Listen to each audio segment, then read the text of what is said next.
सो hey guys, कैसे हैं आप सभी लोग। स्वागत है आपका मेरे चैनल के ऊपर। आज अपन B pharmacy third semester pharmaceutical engineering का यूनिट नंबर 1 का पार्ट सेकंड साइज़ रिडक्शन को डिस्कस करेंगे। And in overall size reduction के अंदर बहुत सारे टॉपिक्स हैं, जैसे कि इंट्रोडक्शन तो ऑब्वियस है, application, objectives, mechanism, factors and कुछ इक्विपमेंट्स। तो वही सब अपन डिस्कस करेंगे। एंड आज अपन basically intro, application and objectives को कवर करेंगे। रेस्ट ऑफ द टॉपिक्स अपन नेक्स्ट वीडियो में कवर करेंगे। सो चलिए शुरू करते हैं। तो जैसे कि चैप्टर के नेम से ही पता चलता है, साइज़ रिडक्शन का मतलब होता है किसी भी बड़े पार्टिकल को उसके छोटे पार्टिकल के अंदर ब्रेक डाउन करना। ठीक है, तो साइज़ रिडक्शन अपन पढ़ क्यों रहे हैं? अपन पढ़ इसलिए हैं क्योंकि फार्मेसी के अंदर कई तरह के पाउडर्स या कई तरह की प्रोसेसेस होती है, ऐसी मेडिकेशन जो बनाई जाती है जिसमें अपन बड़े पार्टिकल्स का ब्रेक डाउन करते हैं छोटे पार्टिकल्स में। जैसे कि ये तो सबने सुना ही होगा, API। एपीआई क्या होता है? Active pharmaceutical ingredient. तो एक्टिव फार्मास्यूटिकल इंग्रेडिएंट को अपन ऐसे ही यूज़ नहीं लेते, तो उसको अपन पहले रिफ़ाइन करते हैं बड़ी बड़ी इंडस्ट्रीज़ के अंदर, उसे ले जाके उसकी प्रोसेसिंग कराई जाती है उसके बाद। तो ये एक्टिव फार्मास्यूटिकल इंग्रेडिएंट्स मान लीजिए किसी पाउडर का है, तो वो बड़े बड़े ग्लोब्यूल्स में होगा, ठीक है, या फिर ऐसे कोई भी तरह के डिस्टॉर्टेड पार्टिकल्स के अंदर होगा। तो इसको अपन रिफ़ाइन करवाएंगे, ठीक है, छोटे छोटे यूनिफॉर्म साइज़ पार्टिकल्स के अंदर, जो कि तुम देखते हो जैसे कि कैंडिड पाउडर है। तो कैंडिड पाउडर को जब ऐसे हाथ में लोगे तो काफ़ी यूनिफॉर्म साइज़ होती है उसकी। तो ओवरऑल यही इस साइज़ रिडक्शन की मदद से ही अपन ये सब कर पाते हैं। ठीक है, अब जैसे मैं बताना स्टार्ट करता हूँ। फार्मास्यूटिकल प्रोसेसेस के अंदर, मैं पीपी से इसको डिनोट कर रहा हूँ। फार्मास्यूटिकल प्रोसेसेस के अंदर दो तरह के पाउडर्स देखने को मिलते हैं। एक होता है मोनोडिस्पर्स पाउडर, एक होता है पॉलीडिस्पर्स पाउडर। ठीक है, मोनोडिस्पर्स और पॉलीडिस्पर्स क्या होते हैं? तो देखो, मोनोडिस्पर्स पाउडर वो पाउडर्स होते हैं जो यूनिफॉर्म साइज़ के होते हैं। ठीक है, जैसे सारे पाउडर्स हैं ना, वो एक ही तरह के साइज़ के हैं। ठीक है, अब ये एक तरह के साइज़ तो लग नहीं रहा है बट फिर भी आप समझ जाइएगा कि ये सब एक ही तरह के साइज़ के होते हैं, वो होते हैं मोनोडिस्पर्स पार्टिकल्स। और पॉलीडिस्पर्स जो होते हैं ना, वो डिफरेंट डिफरेंट के होते हैं, जैसे ये या ये, इस टाइप से डिफरेंट डिफरेंट साइजेज़ में जो आते हैं उन्हें अपन पॉलीडिस्पर्स पाउडर कहते हैं। ठीक है, अब मोनोडिस्पर्स जो होता है वो बहुत आइडियल होता है। आइडियल इन द सेंस इसे ही यूज़ लिया जाता है फार्मास्यूटिकल प्रोसेसेस के अंदर। तो जैसे कि मैंने अभी बताया कि कैंडिड डस्टिंग पाउडर है, या डिफरेंट तरह का कोई भी डस्टिंग पाउडर है, या कोई और मेडिकेशन है, तो उसके अंदर अपन पार्टिकल्स को मैक्सिमम टाइम मोनोडिस्पर्स के अंदर ही कहते हैं डेवलप करते हैं, या फिर बनाते हैं, ब्रेक डाउन करते हैं किसी बड़े पार्टिकल को। और पॉलीडिस्पर जो है वो डिफ़िकल्टी क्रिएट करता है। तो इसका मैं जैसे आपको एक एग्जांपल देता हूँ कि आप अपने कज़न्स के साथ गोवा की ट्रिप पे जा रहे हैं, तो आप लोग मिलके डिसीजन ले सकेंगे। वहाँ पे सबकी लाइक माइंड होगा, मतलब एक ही तरह का सोच है, सोचने का तरीका है। तो बीच पे जाना है, कहीं जाना है, तो चीज़ें काफ़ी यूनिफॉर्म चलेगी, यूनिफॉर्म चीज़ें चलेगी। वहीं पे अब सेकंड केस ये आता है कि आप अपने पेरेंट्स के साथ गोवा गए हैं, तो आपको बीच जाना है, वो मंदिर लेके जाएंगे, तो कई डिफ़िकल्टीज़ आएगी ट्रिप के अंदर। तो मोनोडिस्पर्स डिस्पर्स का यही है कि ये आइडियल होता है और ये डिफ़िकल्टी क्रिएट करता है प्रोसेसेस के अंदर। तो बेसिकली फार्मास्यूटिकल प्रोसेसेस के अंदर इस टाइप की चीज़ को अपन मोनोडिस्पर्स में ही कन्वर्ट करते हैं, एंड इस प्रोसेस को अपन साइज़ रिडक्शन कहते हैं। तो ओवरऑल अभी इतना समझ आया, तो मैंने मेरे नोट्स में यही चीज़ें लिख रखी है, आइए देख लेते हैं एक बार। तो इंट्रोडक्शन अगर पढ़ें तो इंट्रोडक्शन में सबसे पहले यही लिखा है कि pharmaceutical powders are classified as monodisperse powders, monodisperse यानी particles of same size, as well as polydisperse particle of different size.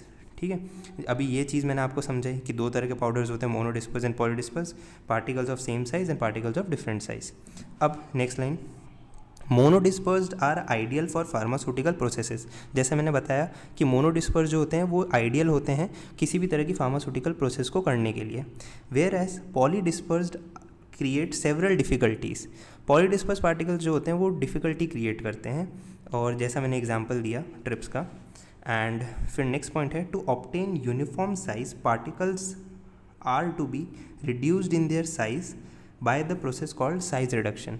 तो पार्टिकल्स को रिड्यूस कराया जाता है उनके यूनिफॉर्म साइज़ के लिए अपन को, ताकि उनका एक यूनिफॉर्म साइज़ मिल सके। और ये एक तरह की डेफिनेशन है, ऐसा कह सकते हो, bye the process called size reduction.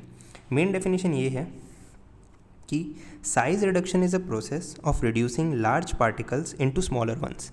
तो साइज रिडक्शन एक तरह का प्रोसेस है जिससे अपन लार्ज पार्टिकल्स को स्मॉलर वंस के अंदर रिड्यूस कर सकते हैं या कन्वर्ट कर सकते हैं। ठीक है, तो इतना समझ आया, ये है इंट्रो। तो इंट्रो अभी ख़त्म नहीं हुआ है, कुछ और भी पॉइंट्स हैं, बट इतना आपको इस पूरे जो मैंने स्टोरी बेसिस पे या एग्जाम्पल बेसिस पे समझाया है वो समझ आ गया होगा। तो इंट्रो को ही कंटिन्यू करते हैं आगे। तो जैसे कि मान लो एक लड़का है जिसका नाम है आयुष। तो आयुष इसका नॉर्मल नेम है, normal name in the sense कि स्कूल में बुला लो, कहीं बुला लो, ट्यूशन में बुला लो, लेकिन घर पे इसको लोग चिंटू बुलाते हैं। तो ये एक तरह का इसका हो गया जेनरिक नेम। ठीक है, तो वैसे ही साइज़ रिडक्शन जो अपन अभी पढ़ रहे हैं, साइज़ रिडक्शन, ये इसका हो जाता है काइंड ऑफ प्रोफेशनल नेम, कि अपन कॉलेजेस में या नॉर्मली इसको साइज़ रिडक्शन के वे में बोल सकते हैं। लेकिन लैब्स में या फिर इसका एक जेनेरिक नेम, जेनेरिक टर्म की अगर बात करें तो वो दो होती है। एक होती है कम्युनिशन, कम्युनिशन, एक तो ये होती है कम्युनिशन, गलत हो गया, कम्युनिशन। ठीक है, तो एक होती है कम्युनिशन और एक होती है पल्वराइजेशन।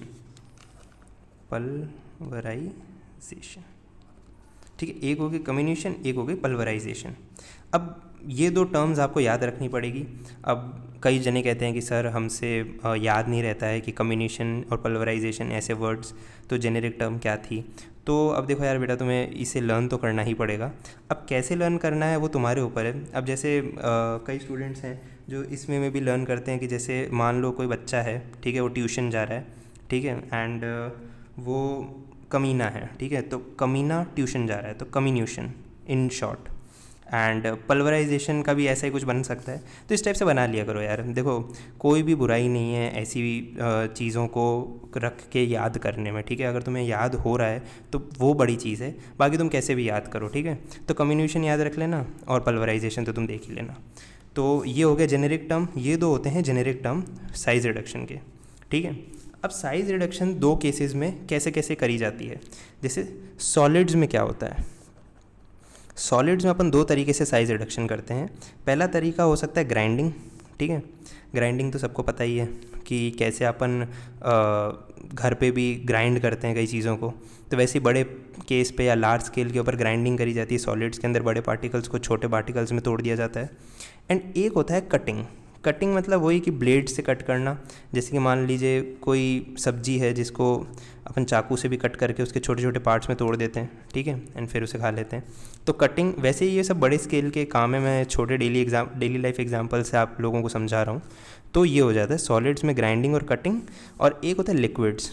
लिक्विड्स में कैसे अपन पार्टिकल साइज़ को रिड्यूस कर सकते हैं, उसके दो होते हैं, एटोमाइजेशन और इमल्सिफिकेशन।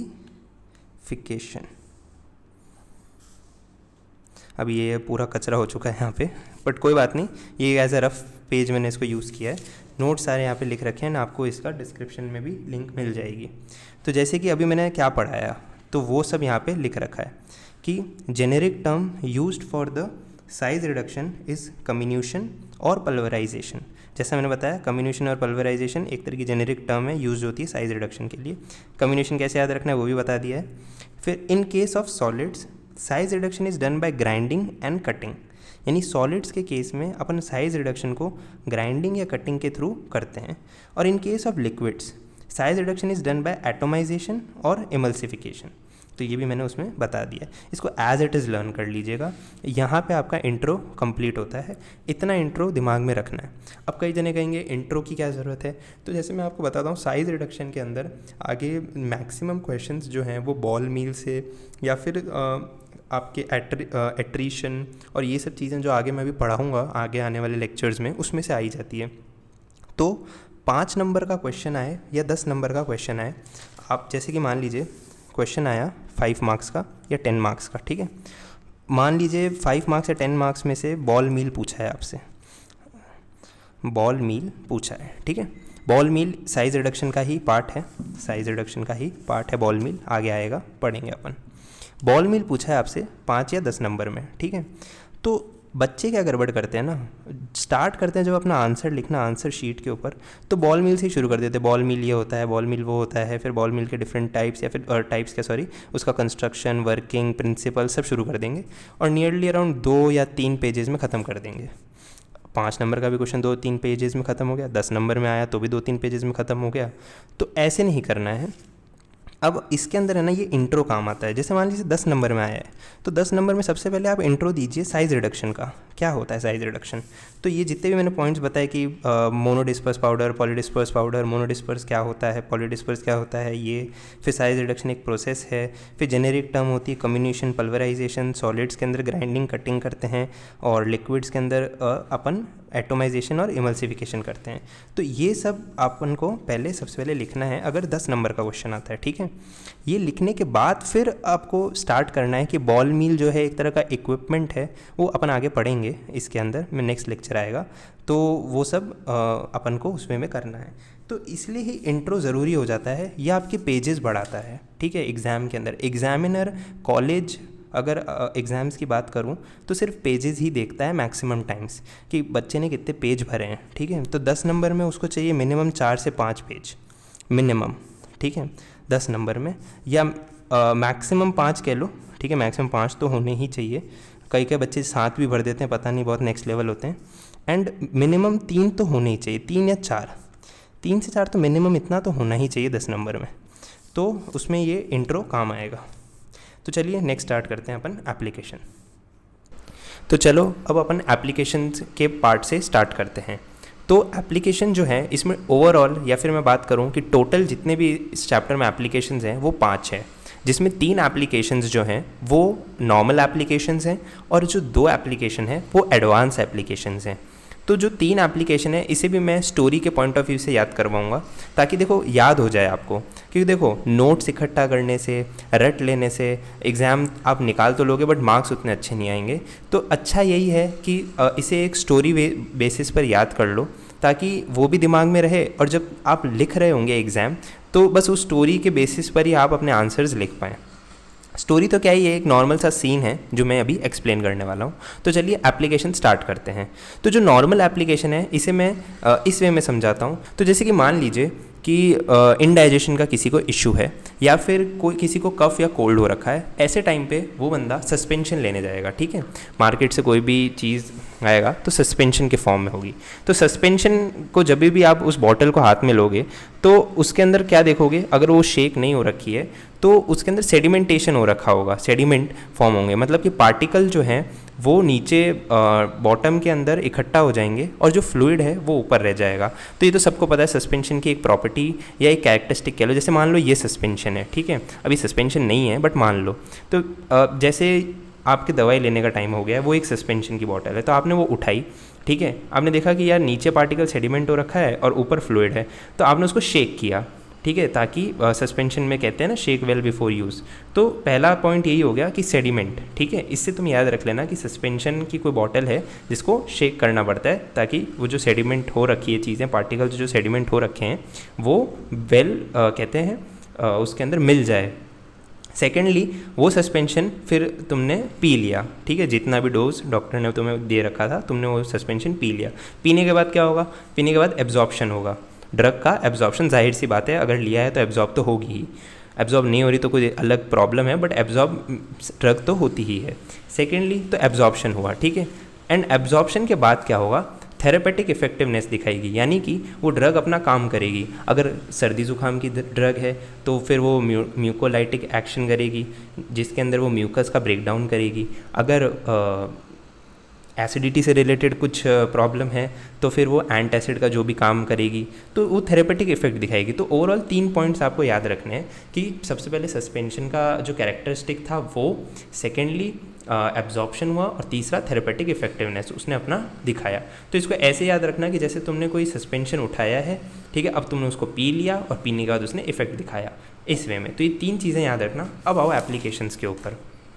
देखो सबसे पहला पॉइंट क्या कह रहा है, पहला पॉइंट कह रहा है कि in case of suspension particles being फाइनर reduces the rate of sedimentation, यानी कि अगर छोटे पार्टिकल्स होंगे तो रेट ऑफ सेडिमेंटेशन भी कम हो जाएगा। यानी कि अगर जितने ज़्यादा छोटे पार्टिकल्स रखोगे तो नीचे बॉटम के ऊपर इकट्ठा होने वाली जो प्रॉपर्टी है वो कम हो जाएगी। देखो पार्टिकल छोटे होंगे तो भी इकट्ठा होगा नीचे, बट तुम्हें दिखेगा नहीं अपनी आँखों से। एक तो ऐसा समझ लो कि बड़े पार्टिकल्स हैं, ठीक है, जैसे कि मान लो ये कोई बॉटल है, ठीक है, एंड यहाँ बड़े पार्टिकल्स इकट्ठा हो रहे हैं, ठीक है, और एक यही बॉटल पे छोटे पार्टिकल्स इकट्ठा हो रहे हैं, दोनों में बहुत फ़र्क है। तो ये चीज़ दिखेगी नहीं एंड ये दिख जाएगी, लेकिन एक रेट ऑफ सेडिमेंटेशन पे भी फ़र्क पड़ेगा इसकी वजह से, क्योंकि कुछ डिज़ोल्व हो जाएंगे और ये डिज़ोल्व नहीं हो पाएंगे। तो यही एप्लीकेशन में है कि in case of suspension particles being फाइनर reduces the rate of sedimentation. Second point की बात करते हैं कि the rate of drug absorption depends on particle size. Smaller the particle size greater will be the rate of absorption, ठीक है। तो ये absorption का जैसे मैंने आपको पॉइंट बताया था कि सेकंड जैसे आपने वो सस्पेंशन ले लिया तो अब क्या होगा, अब होगा एब्जॉर्प्शन। तो एब्जॉर्प्शन का ये पॉइंट है कि जो रेट ऑफ ड्रग एब्जॉर्प्शन होता है वो पार्टिकल साइज़ पे डिपेंड करता है। जितना ज़्यादा छोटा पार्टिकल होगा उतना ज़्यादा ड्रग जल्दी एब्जॉर्ब होगी। तो 2 पॉइंट्स हो गए। थर्ड पॉइंट है therapeutic effectiveness. The therapeutic effectiveness of certain drug can be increased by size reduction, यानी कि अपन थेरेपेटिक इफेक्ट जो इफेक्ट ड्रग दिखाती है, ठीक है, एब्जॉर्ब होने के बाद उसको अपन बढ़ा सकते हैं जितना छोटा साइज़ होगा उतना जल्दी। क्योंकि देखो जितना छोटा साइज़ होगा, ठीक है, किसी भी ड्रग के पार्टिकल्स का, वो ब्लड स्ट्रीम्स में उतनी जल्दी जाके डिज़ोल्व होगी, ठीक है। जितनी जल्दी वो ब्लड स्ट्रीम्स में जाएगी उतनी जल्दी वो उस ऑर्गन या उस पार्ट तक पहुंच पाएगी, ठीक है। क्योंकि कुछ ड्रग्स होगी वो बहुत टाइम लगा देगी ब्लड में घुलने में या जो भी है, और उस फिर उतना ही टाइम उसको लगेगा वहाँ तक पहुँचने में, ठीक है। क्योंकि कुछ बड़े बड़े पार्टिकल्स अगर हो गए तो बीच में ब्लॉकेज भी क्रिएट कर सकते हैं, या ब्लॉकेज तो मैंने कुछ बड़ा वर्ड कह दिया, बट इन द सेंस उनको ट्रैवल होने में थोड़ा टाइम लगेगा। तो वैसे ही है कि जितना छोटा साइज़ होगा तो उतना ही ज़्यादा इंक्रीज़ हो जाएंगे चांसेस थेरेपेटिक इफेक्टिवनेस के। तो ये 3 एप्लीकेशंस थे जो आपको उस सस्पेंशन वाली 3 पॉइंट से याद रखना है कि सबसे पहले जब भी कोई सस्पेंशन की बॉटल आप उठाएंगे तो क्या होगा, उसको शेक करना पड़ेगा। तो सेडिमेंटेशन से याद रख लेना पहला पॉइंट कि in case of suspension particles being फाइनर reduces the rate of sedimentation. फिर उसको पी लिया तो क्या होगा, तो उस एब्जॉर्प्शन। फिर तीसरा थेरेपेटिक इफेक्ट। इस टाइप से लर्न कर लेना। अब अपन आगे चलते हैं और अब पॉइंट आता है सम एडवांस एप्लीकेशंस का, ठीक है। तो some advance applications of size reductions क्या होते हैं। तो पहला यही है कि precipitation with compressed anti solvents, यानी कि प्रेसिपिटेटेड ड्रग जो है या प्रेसिपिटेटेड पार्टिकल है उसको अपन ने कंप्रेस्ड एंटी सॉल्वेंट्स के साथ मिलाया, ठीक है। Compressed anti solvent is used for generation of mono dispersed ultra fine particle, यानी कि इन 2 चीज़ों को, जैसे कि मान लीजिए प्रेसिपिटेटेड पार्टिकल्स को और कंप्रेस्ड एंटी सॉल्वेंट्स को अगर अपन साथ में रखेंगे, इज़ यूज्ड, इन दोनों को यूज़ करके अपन जनरेट कर सकते हैं मोनो डिस्पर्स यानी पार्टिकल्स ऑफ सेम साइज़, ठीक है, same size mono disperse ultra fine particles. Ultra fine यानी बहुत छोटे, जितना छोटा तुम सोच सको उतने छोटे, तो अल्ट्रा फाइन पार्टिकल्स। तो ये इसका एक एडवांस एप्लीकेशन है। दूसरा एडवांस एप्लीकेशन इसका नैनो टेक्नोलॉजी में यूज़ होता है, ठीक है। क्या होता है, wet milling of active drug in the presence of surfactant causes defragmentation and this is considered as nano technology. Considered as कह लो या फिर ये इंक्लूड होता है, नैनो टेक्नोलॉजी का पार्ट है। तो इतना समझ लो, सिंपल सी बात है कि एक्टिव ड्रग की जब तुम वेट माइलिंग करवाओगे इन द प्रेजेंस ऑफ, जैसे कि मान लो ये कोई एक्टिव ड्रग है, ठीक है, एडी, इसकी तुमने करवा दी वेट माइलिंग, ठीक है, इन द प्रेजेंस ऑफ सर्फेक्टेंट, तो ये क्या होगा ना, डीफ्रेगमेंटेशन हो जाएगा किसी भी पार्टिकल का टेशन, और ये नैनो टेक्नोलॉजी का पार्ट है या नैनो टेक्नोलॉजी के अंदर ये इंक्लूड होती है चीज़ें। तो ये 2 एडवांस एप्लीकेशंस हो गए, और ये जो 3 मैंने बताए ये हो गए नॉर्मल एप्लीकेशंस। तो यहाँ पे एप्लीकेशंस का पूरा पार्ट खत्म हो गया। अब जैसे मान लो 5 मार्क्स के अंदर आता है तुम्हारा एप्लीकेशन, ठीक है, एप्लीकेशंस लिखो साइज रिडक्शन के। तो 5 मार्क्स के अंदर अगर ये आ रहा है, क्योंकि 10 मार्क्स में कभी नहीं पूछा जाएगा, ये 5 मार्क्स में ही आएगा। तो 5 मार्क्स में जब ये आएगा तो तुमको क्या करना है ना, जो इंट्रो मैंने बताया उस इंट्रो में से कोई भी मन पसंदीदा 3 पॉइंट्स निकाल लेने हैं, ठीक है। जो भी इंट्रो में जो भी तुम्हें पसंद आ रहा है वो 3 पॉइंट्स तुमको निकाल लेने हैं, और फिर वो 3 पॉइंट्स के साथ तुम्हें ये सारे एप्लीकेशन के सारे पॉइंट्स ऐड ऑन कर देने हैं। मतलब तुमने पहले वो 3 पॉइंट्स निकाल लिए जो भी तुम्हें पसंद आए, चाहे वो अब मोनो डिस्पर्स पॉली डिस्पर्स का हो, और कैसे जेनेरिक टर्म क्या होती है वो सब, नॉर्मल साइज रिडक्शन के बारे में तुमने लिख दिए 3 पॉइंट्स। ज़्यादा भी लिख सकते हो, बट ठीक है नॉर्मली मैं बता रहा हूँ, नॉर्मल बच्चों के लिए 3 पॉइंट्स इनफ हैं। और उसके बाद तुम्हें एप्लीकेशन के ये सारे लिख देने हैं, ठीक है, कि ये 3 और फिर ये 2 प्रेसिपिटेशन और ये वेट माइलिंग का, ठीक है। ओके, सो अपन ने एप्लीकेशंस ख़त्म कर लिए हैं एंड अब अपन नेक्स्ट चलते हैं ऑब्जेक्टिव्स के ऊपर, ठीक है। देखो देखो यार, ऑब्जेक्टिव्स है ना एक ऐसा एरिया है जहाँ से एग्जामिनर जनरली क्वेश्चंस नहीं देता है, ठीक है। ऐसे तो एप्लीकेशंस में से भी क्वेश्चन नहीं ही आते हैं, बट फिर भी कभी पूछ ले तो इसलिए करने में ही भलाई है। मैं ना इस चैप्टर के या फिर इस साइज़ रिडक्शन के पूरे कहते हैं ना जो पार्ट है यूनिट 1 का साइज़ रिडक्शन, इसके एंड में मैं तुम लोगों को वो क्वेश्चंस भी बताऊंगा जहाँ से एग्ज़ामिनर के हाई चांसेस रहते हैं एग्ज़ाम के अंदर वो क्वेश्चन डालने के। एंड मैं तुम्हें वो टॉपिक्स भी बताऊंगा जिसे तुम एंड टाइम पे रिवीजन के टाइम छोड़ भी सकते हो। कई बार ऐसा होता है बच्चे कहते हैं टाइम नहीं मिलता है सर रिवाइज़ करने का, एंड टाइम पे क्या पढ़ें क्या छोड़ें। तो एक चलो चीज़ अभी ही बता देता हूँ, ये ऑब्जेक्टिव जो है यहाँ से क्वेश्चंस बहुत 1 या 2% चांस होगा कि आएगा, नहीं तो नहीं आएगा, ठीक है। एप्लीकेशन से फिर भी पूछ सकता है एग्जामिनर, बट ऑब्जेक्टिव से पूछना इज़ ऐसा है कि 2 या 3% ही चांस हैं, तो वो तुम अपने हिसाब से देख के कर सकते हो, ठीक है। चलो फिर भी एक बार अपन ऑब्जेक्टिव पढ़ लेते हैं। ये 4 ही पॉइंट्स हैं ऑब्जेक्टिव के। अब अगर कोई सोच रहा है कि सर फिर भी अगर 5 नंबर में ऑब्जेक्टिव्स पूछ लिए तो क्या करेंगे, तो देखो उसकी भी एक ट्रिक है। ये जो 4 पॉइंट्स लिखे हैं ना यहाँ पे, इसको तो एज इट इज़ उतार देना तुम एज एन ऑब्जेक्टिव। बाकी ये जो एप्लीकेशंस के पॉइंट्स हैं ना, इन सबको लिख के आ जाना तुम ऑब्जेक्टिव्स के अंदर। जनरली क्या होता है ना, एग्जामिनर ऑब्जेक्टिव्स और एप्लीकेशंस को एक ही सेंस में लेके चलता है, जबकि एक सेंस होता नहीं है ये।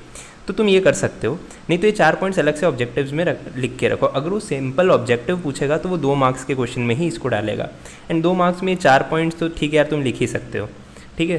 तो इसे एक बार अपन रीड करके अच्छे से कर लेते हैं ऑब्जेक्टिव्स को।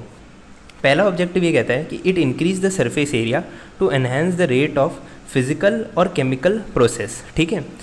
मतलब कि अपन जब साइज़ रिडक्शन करते हैं तो वो सरफेस एरिया बढ़ा देता है। ये तो हर किसी को पता होगा कि साइज़ जब रिड्यूस होती है तो सरफेस एरिया बढ़ जाता है, ठीक है। तो उसकी वजह से क्या होता है, फिजिकल और केमिकल प्रोसेसेस में एक एनहेंसमेंट देखने को मिलती है, ठीक है। सेकंड है it improve the physical appearance of products, ठीक है।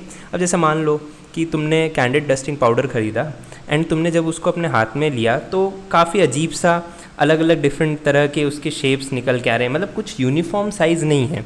मतलब ऐसा तुम्हें लग रहा है कि यार ये तो काफ़ी वियर्ड सा लग रहा है, ये कैसा पाउडर है।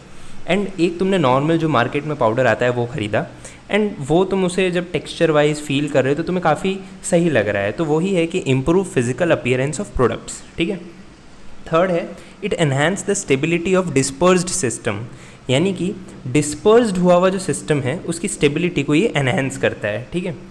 नेक्स्ट है increase the therapeutic effectiveness of certain drug by reducing the particle size. ये तो अपन ने एप्लीकेशंस में भी पढ़ा था कि जैसे जैसे साइज़ घटती है ड्रग की इफ़ेक्टिवनेस जो है कि कितनी काम करेगी वो बढ़ने लग जाती है।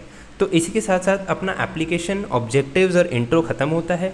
नेक्स्ट वीडियो में अपन मैकेनिज्म ऑफ साइज रिडक्शन की बात करेंगे, फैक्टर्स की बात करेंगे, ठीक है। तो तैयार रहिएगा नेक्स्ट वीडियो के लिए। कमेंट करके ज़रूर बताइएगा कि यार ये वीडियो आपको कैसा लगा, एंड कुछ भी डाउट्स हैं आप कमेंट्स में पूछ सकते हैं।